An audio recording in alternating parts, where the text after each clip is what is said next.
고등법원 부장판사고 그 고등법원에 부장판사 된 지 5년이니까 고참 고등법원 부장판사거든요.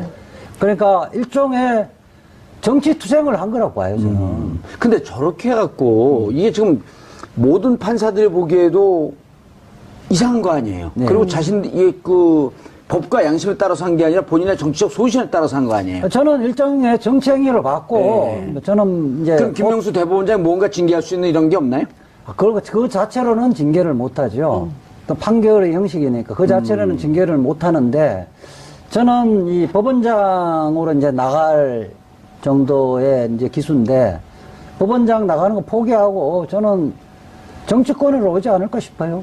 이미 이제 법원에서 그 생활을 각오를 하고 작심 판결을 해서 한쪽의 정치적인 세력에 손을 들어준 거 아닌가 이런 생각 들어요. 그러면 지방자치 때 무슨 봉합운수나 이런 데로 나오는 건가요? 아니, 그 정도는 안 하고 적어도 국회의원이나 뭐 이렇게 중앙정치로 하겠죠. 진출을 하려고 한다. 뭐 그런 이런 의도가 말씀. 있다. 네. 아, 저는 그렇게 이렇게 보여진다. 이런 건 허위사실 유포는 아닌 그 거죠? 의견이죠. 근데 실제로 지금 근데 이런 의견 어때요? 국회의원은 나왔는데 떨어질 것 같다.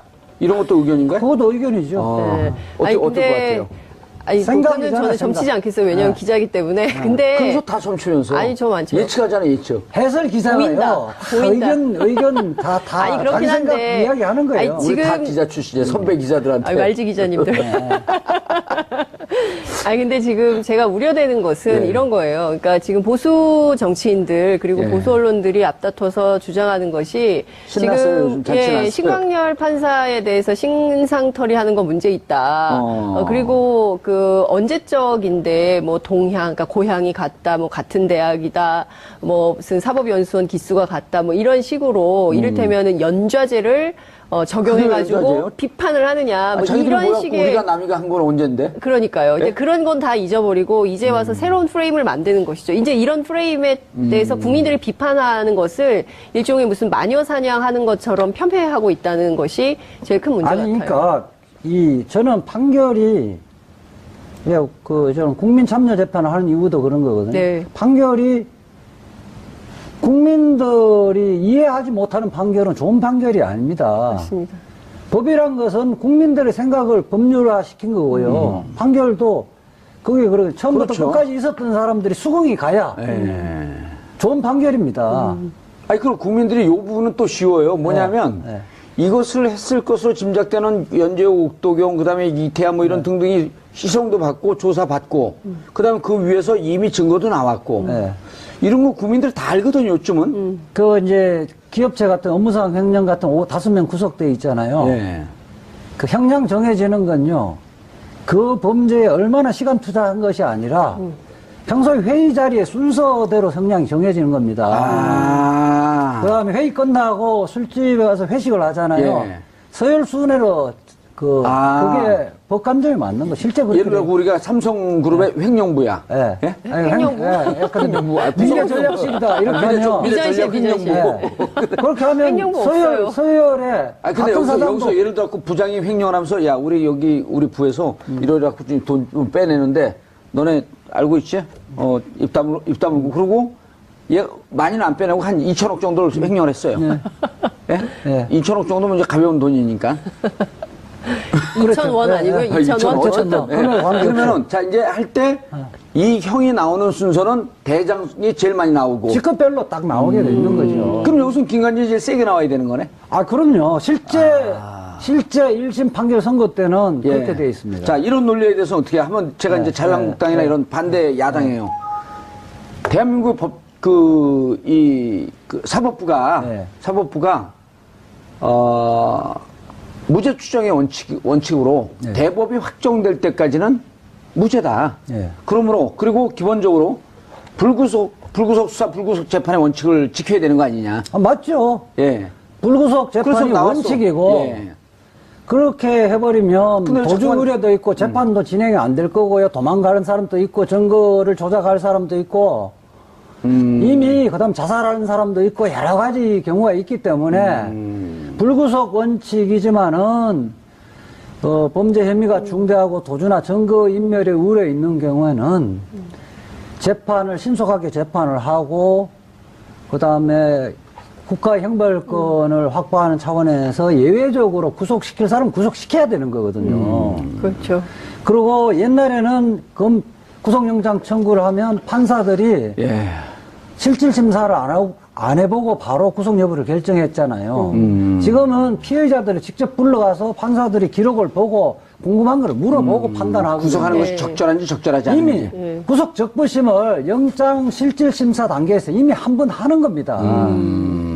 그러니까 한 번 했던 거를 다시 와서 후배 영장 전담 판사 5년 전에 자기가 그거 했던 예. 자리입니다. 후배 영장 판사 했던 거를 저 친구가 제대로 했을까 내가 한 다시 보자 이러니까 내 생각과 다른데 뒤집어 버리는 거는 후배 물먹인 거예요. 후배 물무게뿐만 아니라 이 법원의 판결 자체를에 대해서 불신을 조장하는 문제가 생기는 거죠. 그러니까 제가 보기에는 말씀 주신 대로 영장실질심사 받아도 이제 구속적부심 한 번씩 다 해보는 거예요. 어떻게 될지 모르니까. 그래서 실질적으로는 구속적부심이 영장실질심사를 받은 사람에게는 예. 사실상 의미 없는 제도로 아니 이렇게 딱 그러니까요.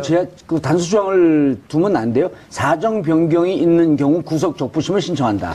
그래 되지만 이제 법관의 실질적으로 재량권을 너무 침해하는 문제가 있기 때문에. 아니 근데 이렇게 정치적 그러니까요. 판결을 정치적 해버리니까. 판결. 그렇기 때문에 이런 그 신광열 판사 같은 경우는 법원 내부에서도 이미 평가가 되죠 겁니다. 그래서 저는 그 법복을 얼마 못 입을 거로 보여집니다. 곧 벗고 뭐 정권 더군다나 지금 저 임관빈 정책실장을 풀어준 거는 너무 더욱더 가관이죠.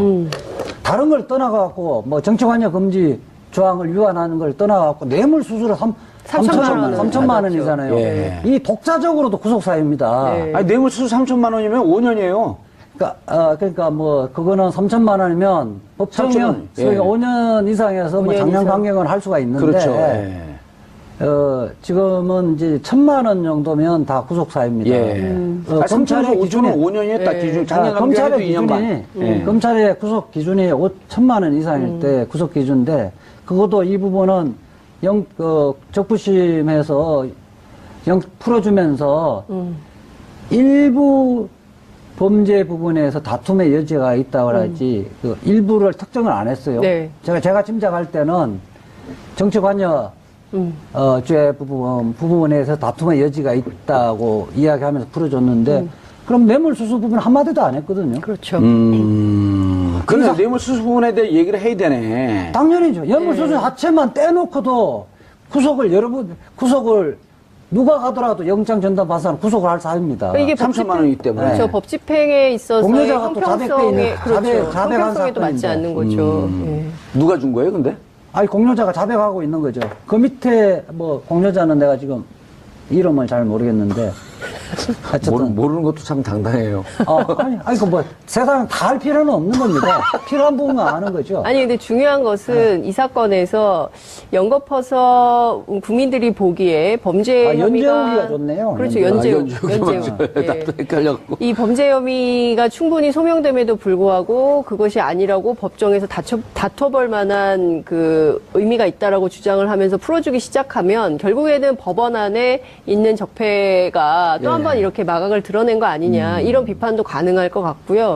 그리고 이것을 계속 이런 식으로 하면 결국에는 이 종착에 있는 이명박 전 대통령에 대한 수사 가능성도 사실은 굉장히 어렵게 만드는 측면이 있는 아니, 것이다. 검찰에서 이랬잖아요. 이러면 군이 정치 관여한 거 네. 수사하지 말라는 얘기 아니냐. 그렇죠. 그럼 그 군이 얘기가 정치 있는 거죠. 관여하는 그 정점에 있는 국군 최고 통수권자 MB 수사하지 말라는 거 아니냐. 이 얘기를 했던 그게 거거든요. 핵심인 것이죠. 지금 네. 이 두 사람에 대한 적부심에서 풀어준 것은 이명박 전 대통령에 대한 수사를 못하게 하겠다. 예. 혹은 뭐 그 정도까지는 아니다 할지라도 최소한의 실체적 진실을 밝히는 것을 더디게 하거나 못하게 할 가능성이 있다는 것이죠. 장 기자님, 기자의 촉으로 근데 이런 느낌이 안 들어요. 이게 악의 세력을 뿌리 뽑는 건데. 네. 사이버 사령부의 수사가 너무 순탄하게 잘 가는 느낌이 좀 들었었죠. 초반에. 초반에. 예. 지금까지도 김관진 구속적 부심 풀기 전에. 아니죠. 그 전까지는 잘 가다가 김관진 전 장관에 대한 의혹 제기는 계속 나왔었는데 지난 그 김관진 국감에서 구속될 예. 때까지도 잘 그렇죠. 갔는데 그때 뭔가 좀 이상하지 않았어요? 이게 이렇게 오래되고 거대 악을 뽑는데 이렇게 순탄하게 갈 수가 있을까? 그래서 그때 기자들이 많이 했던 얘기가 김관진 의혹을 꼬리 자르기 위해서 속사포로 다 구속시킨 거다. 연재욱, 옥도경, 이태하 등등에 대해서 딱 정리를 하고 끝내려고 하는 거다. 옥도경도 다 구속됐어요? 그럼요. 둘 다 구속됐어요? 연재욱, 예, 옥도경도? 그럼요. 이태하까지. 이태하까지는 구속됐는데, 구속된 건데 예. 연재욱, 옥대호는 잘 모르겠는데. 연재욱, 옥도경은 지금 조사 중이에요, 아직. 조사 중인가요? 죄송합니다. 연재욱, 옥도경. 예. 이름도 좀 특이해요. 근데요, 이렇게. 저는 사건이 너무 많아가지고. 이런 게 저는 뭐 MB 구속시키는데 또는 기소를 하는데 걸림돌이 되고 못하는 게 아니냐 우려하는데 저는 그렇지 않다고 봅니다. 최강욱 변호사도 그렇지 않다고 보더라고요. 저는 지난번에 원세훈 국정원장이 대법원에서 사실 무죄 취지를 파기하면서 원래 3년 받을 거 4년 받았잖아요. 예. 그 다음에, 저거 누구지? 국정원, 그뿐만 아니라 그 이후에 이제 확정되었으면 다른 걸로 처벌받기 어려운데, 정권 교체되진 이후에 블랙리스트, 화이트리스트에서. 너무 많이 나왔어요, MB 거는. 이제 그 다음에 지금 원세훈은 앞으로 기소될 게 메타스가 나온 거 아니야, 지금? 메타스가? 예, 메타스가 나온 거죠. 예. 그럼 저는 지금 김관진 국정원장, 김관진 국방부 장관. 장관, 좀 그럼 좀 껴서 얘기 좀 해줘요. 딴청하지 말고. 국방부 장관이 이렇게 되지면 다른 여죄들이 다 기소가 될 겁니다. 그렇게 하면 실질적으로 1심의 형량은 더 늘어날 거고. 그냥 차라리 이거로 좀 싸게 들어가지. 그렇게 될 거고요. 아마 지금 윤석열 검사장뿐만 아니라 그 팀들이 더 약이 올랐을 거예요. 그러니까 실제 깡패니까 약이 올랐다고 더 열심히 하고 기소 안 할 것도 찾아서 그 기소를 할 겁니다. 그리고 MB는 그에 대한 그 수사 및 기소는 다소 뭐 보름이나 한 달 정도 늦어질 수는 있지만은 처벌하는 데는 큰 사람에게는 사실상 의미 없는 제도로 이렇게 딱 그 단수 조항을 두면 안 돼요. 사정 변경이 있는 경우 구속 적부심을 신청한다. 그래 되지면 이제 법관에 실질적으로 재량권을 너무 침해하는 문제가 있기 때문에. 근데 이렇게 정치적 판결을 해버리니까. 그렇기 때문에 이런 신광열 판사 같은 경우는 법원 내부에서도 이미 평가가 되죠 겁니다. 그래서 저는 법복을 얼마 못 입을 거라고 보여집니다. 곧 벗고 뭐 정권. 더군다나 지금 저 임관빈 정책실장을 풀어준 거는 너무 더욱더 가관이죠. 다른 걸 떠나갖고 뭐 정치관여 금지 조항을 위반하는 걸 떠나갖고 뇌물 수수료 3천만 원이잖아요. 예. 이 독자적으로도 구속사유입니다. 뇌물 수수 3천만 원이면 5년이에요. 그러니까 뭐 그거는 3천만 원이면 법정형 5년 이상에서 뭐 작년 강경을 할 수가 있는데. 그렇죠. 지금은 이제 1,000만 원 정도면 다 구속사유입니다. 검찰의 기준은 5년이에요. 딱 기준. 작년 강경에도 2년 반. 검찰의 구속 기준이 1,000만 원 이상일 때 구속 기준인데 그것도 이 부분은 적부심에서 풀어주면서 일부 범죄 부분에서 다툼의 여지가 있다고 하지 그 일부를 특정을 안 했어요. 제가 짐작할 때는 정치관여 죄 부분에서 다툼의 여지가 있다고 이야기하면서 풀어줬는데 그럼 뇌물수수 부분 한마디도 안 했거든요. 그렇죠. 그래서 뇌물수수 부분에 대해 얘기를 해야 되네. 당연히죠. 뇌물수수 자체만 떼놓고도 구속을 누가 가더라도 영장 전담 판사는 구속을 할 사유입니다. 이게 3천만 원이기 때문에. 그렇죠. 법 집행에 있어서 공여자가 또 자백돼 있는 형평성에도 맞지 않는 거죠. 누가 준 거예요, 근데? 공여자가 자백하고 있는 거죠. 그 밑에 뭐 공여자는 내가 지금 이름을 잘 모르겠는데 어쨌든 모르는 것도 참 당당해요.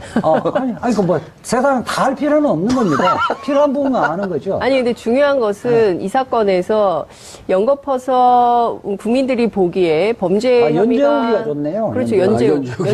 나도 헷갈렸고. 이 범죄 혐의가 충분히 소명됨에도 불구하고 그것이 아니라고 법정에서 다퉈볼 만한 그 의미가 있다라고 주장을 하면서 풀어주기 시작하면 결국에는 법원 안에 있는 적폐가 또 한 한번 이렇게 마각을 드러낸 거 아니냐 이런 비판도 가능할 것 같고요.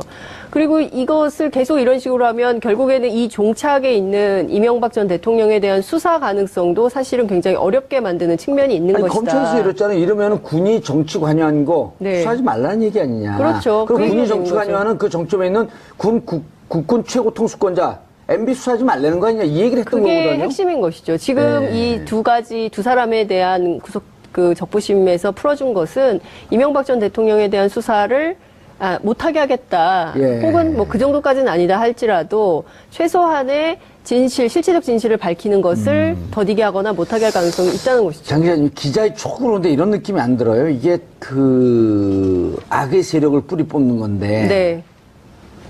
사이버 사령부의 수사가 너무 순탄하게 잘 가는 느낌이 좀 들었었죠. 초반에. 초반에. 예. 지금까지도 예. 김관진 구속적 부심 풀기 전에.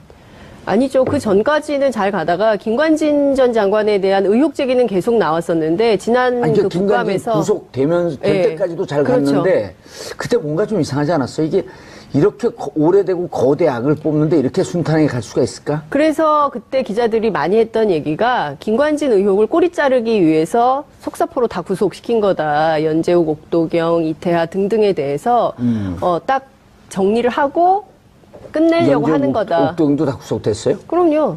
둘 다 구속됐어요? 연재욱, 예, 옥도경도? 그렇다면은 연좌제를 적용해가지고 그게 연좌제예요? 비판을 하느냐, 뭐 자기들이 이런 뭐야? 식의. 우리가 남이가 한 건 언젠데? 그러니까요. 네? 이제 그런 건 다 잊어버리고 이제 와서 새로운 프레임을 만드는 것이죠. 이제 이런 프레임에 대해서 국민들이 비판하는 것을 일종의 무슨 마녀 사냥하는 것처럼 편애하고 있다는 것이 제일 큰 문제 같아요. 그러니까 저는 판결이 저는 국민 참여 재판을 하는 이유도 그런 거거든요. 네. 판결이 국민들이 이해하지 못하는 판결은 좋은 판결이 아닙니다. 맞습니다. 법이란 것은 국민들의 생각을 법률화 시킨 거고요. 판결도 그게 처음부터 그렇죠. 끝까지 있었던 사람들이 수긍이 가야 좋은 판결입니다. 그럼 국민들이 이 부분은 또 쉬워요. 뭐냐면, 네. 이것을 했을 것으로 짐작되는 연재욱, 옥도경, 그 다음에 이태하 뭐 이런 등등이 시성도 받고 조사받고, 그 다음에 그 위에서 이미 증거도 나왔고, 네. 이런 거 국민들 다 알거든요, 요즘은. 이제 기업체 같은 업무상 횡령 같은 5-5명 구속돼 있잖아요. 예. 그 형량 정해지는 건요, 그 범죄에 얼마나 시간 투자한 것이 아니라, 평소에 회의 자리에 순서대로 형량이 정해지는 겁니다. 그 다음에 회의 끝나고 술집에 가서 회식을 하잖아요. 예. 서열 순회로, 그게 법감정이 맞는 거. 실제 그렇게. 예를 들어 우리가 삼성그룹의 횡령부야. 예. 예? 횡령부? 횡령부. 미래 전략실이다. 이렇게 하면. 미전시에 횡령부. 그렇게 하면 횡령부 없어요. 서열에. 근데 같은 여기서 사람도 예를 들어 부장이 횡령을 하면서 야, 우리 부에서 이러려고 돈 좀 빼내는데 너네 알고 있지? 입 다물고 그러고 얘 많이는 안 빼내고 한 2천억 정도를 횡령을 했어요. 예? 네. 2천억 정도면 이제 가벼운 돈이니까.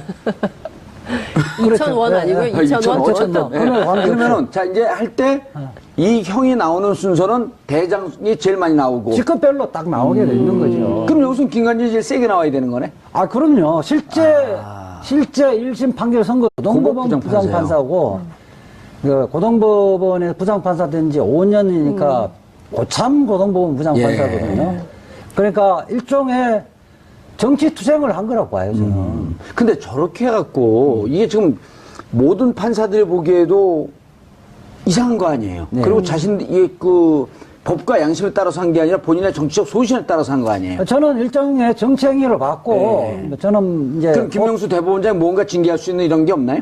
그리고 그 자체로는 징계를 못 하죠.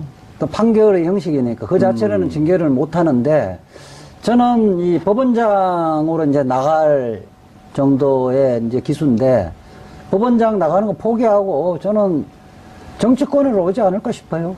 이미 이제 법원에서 그 생활을 각오를 하고 작심 판결을 해서 한쪽의 정치적인 세력에 손을 들어준 거 아닌가 이런 생각 들어요. 그러면 지방자치 때 무슨 봉합운수나 이런 데로 나오는 건가요? 아니, 그 정도는 안 하고 적어도 국회의원이나 뭐 이렇게 중앙정치로 하겠죠. 진출을 하려고 한다. 뭐 그런 이런 의도가 말씀. 있다? 네. 저는 그렇게 이렇게 보여진다. 이런 건 허위사실 유포는 아닌 그 거죠? 의견이죠. 근데 실제로 지금 근데 이런 의견 어때요? 국회의원은 나왔는데 떨어질 것 같다. 이런 것도 의견인가요? 그것도 의견이죠. 네. 어떨 것 같아요? 아니, 생각이잖아요, 그거는 저는 생각. 점치지 않겠어요. 왜냐면 네. 기자이기 때문에. 근데 그래서 다 점치면서. 아니, 저 많죠. 예측하잖아요, 예측. 해설 기사가요. 보인다. 다 보인다. 의견 다 아니, 그렇긴 자기 생각 한데. 이야기하는 거예요. 아니, 우리 다 지금- 기자 출신이에요, 선배 기자들한테. 말지 기자님들. 아니 근데 지금 제가 우려되는 것은 예. 이런 거예요. 그러니까 지금 보수 정치인들 그리고 예. 보수 언론들이 앞다퉈서 주장하는 것이 신났어요, 지금 요즘 잔치 났어요. 신광열 판사에 대해서 신상털이 하는 거 문제 있다. 그리고 그 언제적인데 뭐 동향, 그러니까 고향이 같다, 뭐 같은 대학이다, 뭐 무슨 사법연수원 기수가 같다, 뭐 이런 식으로 이럴 때는 예. 그렇게 돼 있습니다. 자, 이런 논리에 대해서 어떻게 하면 제가 이제 자유한국당이나 이런 반대 야당이에요. 대한민국 사법부가, 네. 무죄 추정의 원칙으로 네. 대법이 확정될 때까지는 무죄다. 네. 그러므로, 그리고 기본적으로 불구속 수사, 불구속 재판의 원칙을 지켜야 되는 거 아니냐. 아, 맞죠. 예. 불구속 그래서 재판이 나왔어. 원칙이고 예. 그렇게 해버리면 근데 도주 자꾸만- 우려도 있고 재판도 진행이 안 될 거고요. 도망가는 사람도 있고 증거를 조작할 사람도 있고 이미 그다음 자살하는 사람도 있고 여러 가지 경우가 있기 때문에 불구속 원칙이지만은 범죄 혐의가 중대하고 도주나 증거 인멸의 우려 있는 경우에는 재판을 신속하게 재판을 하고 그다음에 국가 형벌권을 확보하는 차원에서 예외적으로 구속시킬 사람 구속시켜야 되는 거거든요. 그렇죠. 그리고 옛날에는 구속영장 청구를 하면 판사들이 예. 실질 심사를 안 해보고 바로 구속 여부를 결정했잖아요. 지금은 피해자들을 직접 불러가서 판사들이 기록을 보고 궁금한 걸 물어보고 판단하고 구속하는 것이 예. 적절한지 적절하지 이미 않은지. 구속 적부심을 영장 실질 심사 단계에서 이미 한 번 하는 겁니다. 그러니까 한 번 했던 거를 다시 와서 후배 영장 전담 판사 5년 전에 자기가 그거 했던 예. 자리입니다. 후배 영장 판사 했던 거를 저 친구가 제대로 했을까 내가 한 다시 보자 이러니까 내 생각과 다른데 뒤집어 버리는 거는 후배 물먹인 거예요. 후배 물무게뿐만 아니라 이 법원의 판결 자체를에 대해서 불신을 조장하는 문제가 생기는 거죠. 그러니까 제가 보기에는 말씀 주신 대로 영장실질심사 받아도 이제 구속적부심 한 번씩 다 해보는 거예요. 어떻게 될지 모르니까. 그래서 실질적으로는 구속 직부심이 영장 실질 심사를 받은 사람